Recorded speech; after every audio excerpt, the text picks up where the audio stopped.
Hey everybody, Steve Colescott here for elitefts.com. We have a kind of an interesting group of guests here from both Universal and Animal. They came out, it's the weekend of the Arnold Classic. They came out to visit and catch a workout at our training center. To start out with, we have Erik Schwartz. Erik, if you could tell us a little bit about the company and the two brands. Sure. Universal Nutrition is the company. And then we have two brands, Animal and Universal. The company's been around since 1977. One of the few companies that makes our own and manufactures our own products, right in New Brunswick, New Jersey. And just so people understand the differences between the two brands, Animal is a hardcore training pack, so all our products are in a single serving packet. Most people are familiar with the Animal pack. That's the original product, but there are many other products in the line. As far as like the branding and the athletes and stuff, you'll see guys more like these two guys right here, Erik Fankhauser, Marshall Johnson, the more extreme, what we call them, athletes. And then the Universal brand is a wide variety of products. Could be powders, could be single serving, could be capsules, tablets, wide variety of stuff. And the athletes themselves and like in the marketing you'll see is more of a throwback physique, like the golden age of bodybuilding. You'll meet Josh in a few minutes. That kind of guy, Antoine, those kind of bodybuilders, more aesthetic bodybuilding. So those are two differences you'll see. You know, the black Animal's the black and white lone warrior in the gym, where Universal is more like this community thing, kind of like the old days of Pump and Iron. Okay, excellent. And one of the things that I like is that the different employees in your company, you were mentioning that you've competed in some powerlifting meets, and I know a lot of the other guys do it. Yeah. Tell me about the culture in the company itself. Okay. All the guys in the marketing department compete. We all just did a meet in January, a powerlifting meet. Some of the guys have done bodybuilding. I've done bodybuilding years ago. We got a guy now who's just turned pro as a powerlifter and is a great bodybuilder as well. It's important to us that we live the lifestyle. If we're going to do something from either a product that we're going to come out with or an ad, it's got to be genuine. A lot of times the product that we come out with is something that we were just discussing in the room and just saying, hey, you know, it'd be cool to have this great product. And that's how some of the products are just born. So everything we do is from that perspective. We need to walk the walk as well as talk the talk. Okay, let's introduce everyone to the other people on the table. First up, we've got Josh the Beast Halladay, and Josh, you were second light heavy at the 2010 Collegiate Nationals, and not a small show. What are your plans? Tell people about your background, where you're from, and what your future plans are. I'm from Philadelphia, PA. I'm 25. I started off with a football background. I really started lifting really young, right about 15, just for strength and conditioning for football. Then I went to college and had some injuries and held me back, so I kind of switched gears to the bodybuilding, and I saw my physique really start to take off, and people started saying, you know, you should really hop on stage, and that's when my collegiate nationals came up, and I was thinking, oh, I'll do it once and, you know, see how I do, and I got second, so I was like, oh, maybe I should try this thing out again, and, you know, going from there, and I got second there. Then the following year I won the Philadelphia show, and then didn't have a great year last year with junior nationals, so I'm going to come back and do junior nationals again this year and see where we go from there. Excellent. And we have Erik Fankhauser, who is an IFBB pro. You won, was it the 2007 North American that you won your pro card? Yeah. Tell us a little bit about your background. You're an exercise physiologist, which lends kind of a nice touch to things. Yeah, I mean, same with Josh. My background in bodybuilding kind of started out as an athlete, you know, just playing football, track, wrestling. I did that my whole life. Once my college career was over with football and track, I kind of had to fill a void with my competitive spirit. So once that was all gone, I was like, you know, I like working out. I was in college for exercise physiology, so I was like, I'll try bodybuilding. Once I tried it, I kind of got hooked. You know, I did pretty well at my first show. Then from there on, I just kept competing. Actually, turned pro pretty fast. My first show was in like 2004. I turned pro in 2007, so did like 3 shows before that and turned pro. So it was kind of fast there. But then once you hit the pro ranks, it does slow down a little bit. So I mean, everybody's good once you get to that level, and it's just been a steady climb since then. Okay, and you're known for having just freakish legs. Who in the pros has better legs than you? Nobody in my book has better legs than me. I'm sure there's a lot of other people. Who's close? Branch Warren has great legs. I mean, Kai Green has great legs. I mean, there's a lot of people that have good legs. I think what makes my legs a little bit unique is that I have a smaller physique, and with my legs on my smaller physique actually makes them look more freaky than a guy that weighs 270 pounds on stage. When I'm like 220 and my legs are comparable to someone that is a lot heavier, I think it makes mine even look bigger. It's kind of an illusion. Definitely my calves are my strong point. There's not too many people that would have the calves the size of mine. But I mean, again, I think being like 220 on stage and having like 20-some inch calves makes it even look freakier than if you're like 260 and have like 20-inch calves, you know, or 20-some inch calves. So definitely I think the size and weight with the illusion makes it look a little different, but I'd still have to say mine are the best. Just because, you know. Gotcha. Okay, and next up we have a good friend of everyone at Elite FTS, the Elite FTS team member, Marshall Freak Show Johnson. And Marshall, tell everyone a little bit about your background and some of your numbers that you've put up, your top PRs. Actually, I didn't start weight training until probably I was about 18 or 19 years old, and then it just turned into a way to self-medicate. I think anybody at this table can relate to self-medicating through training. I did my first bodybuilding show, I believe, in 2007.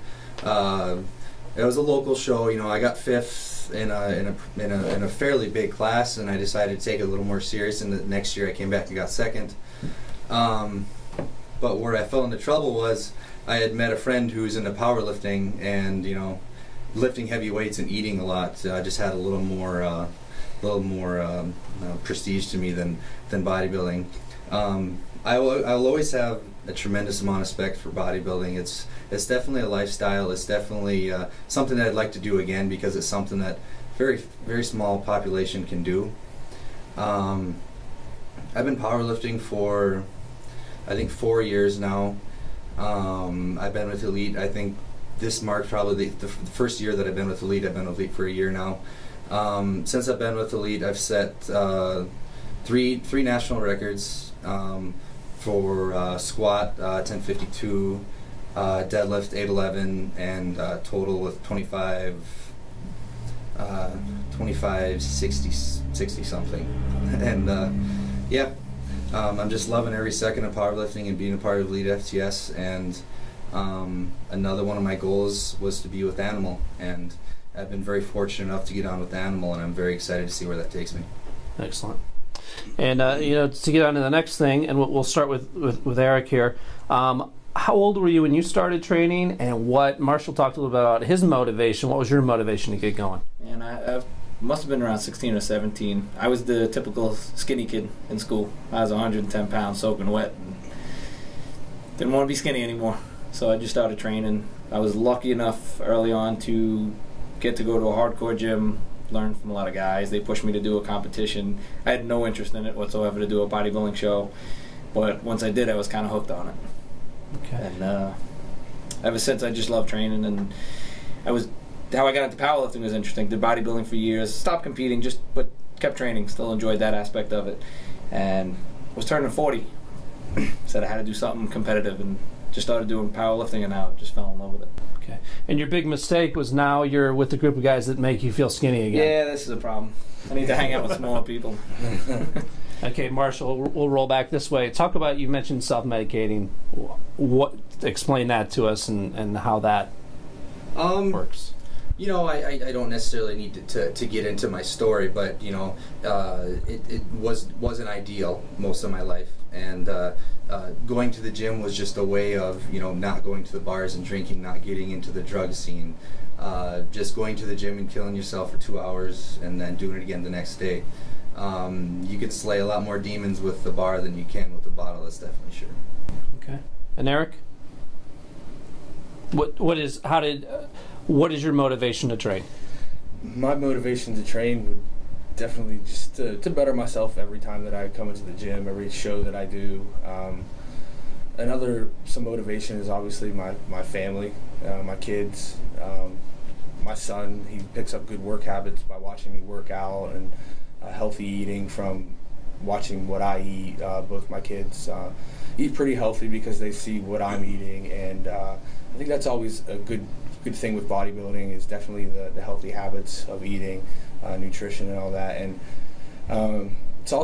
it is encouraging. Like, I coach a lot of my son's football teams, baseball teams, so when you go and you get to pass on like some knowledge to the kids on telling them how they should be eating, training, just doing different things to make them better. I mean, it kind of motivates me to keep doing, and motivates me to stay. If I'm saying it, I better be doing it too. So I mean, they see me, like, it's neat that a lot of my friends, or my son's friends, will like see me in a magazine, and they'll like come up to me and be like, "Oh, this is awesome." They won't believe it's me, or my son will be like, "Oh, that's my dad," and it kind of motivates them, and it kind of motivates me to keep going, because I actually see that people do respect that, and they pick up better habits from seeing me do it. Okay. And turning pro, how does that change your how did that change your mindset? There's different expectations as a pro. There's definitely different expectations as a pro. When I was an amateur, I mean, I did it not necessarily to turn pro. I did it to when I first started bodybuilding, I really had no expectations of turning pro whatsoever. I kind of just did it because I love to work out.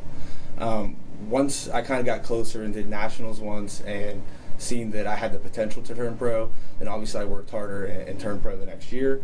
Once I turned pro, it was a little different. It was a little more serious, because you're doing it to financially help yourself out. I mean, we all do it because we love it, but also you do it to help support your family. So I mean, definitely as a pro, you're trying to make some money at it, because it's a very expensive sport. People don't realize how expensive it is to eat healthy, train, pay for gym memberships, and people think that when you turn pro, I mean, everything's handed to you.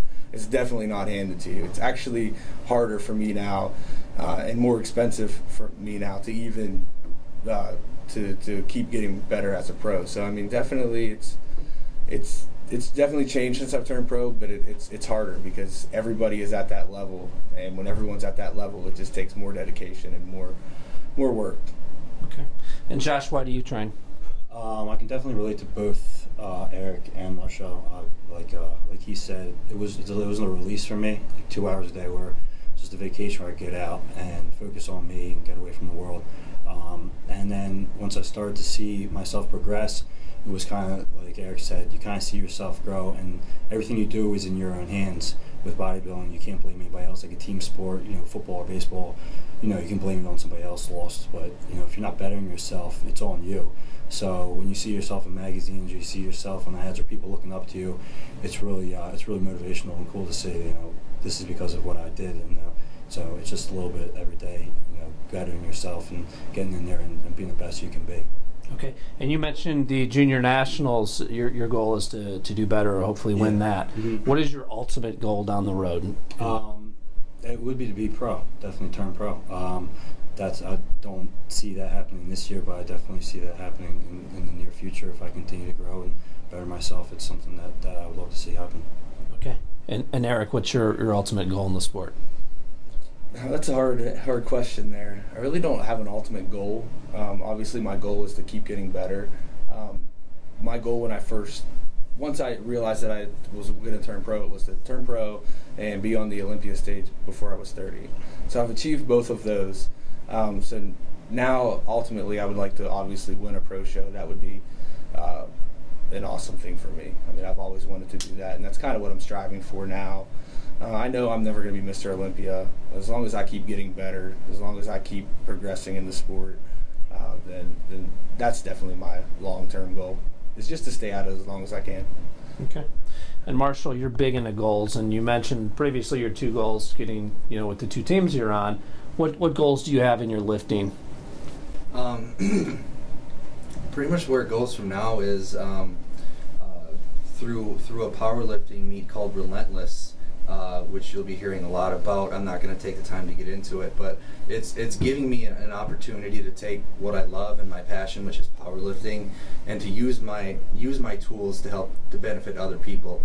And my ultimate goal is just to keep doing that while while getting better and achieving some stuff for myself as well. You know, I have goals. You know, I want to squat 1,200 before my day is done. You know, I want to bench 800. I'm gonna pull over 900 before my time is done. But through Relentless and, you know, Scott Nutter, you'll be hearing a lot more about him.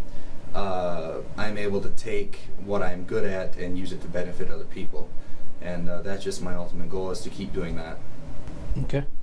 And Erik, tell us a little bit about your goals. You come from a background that's probably similar to more of our readers, where this is a part of your life, but right. you have to take care of the business of business. Right. Yeah, I'm not going to be a pro bodybuilder. I'm not going to be a pro powerlifter. I do it just for the love, and I compete just to push myself. So as long as I just keep getting better, you know, each meet, if I hit a new PR and I've progressed, that's what it's all about for me. It's a personal satisfaction.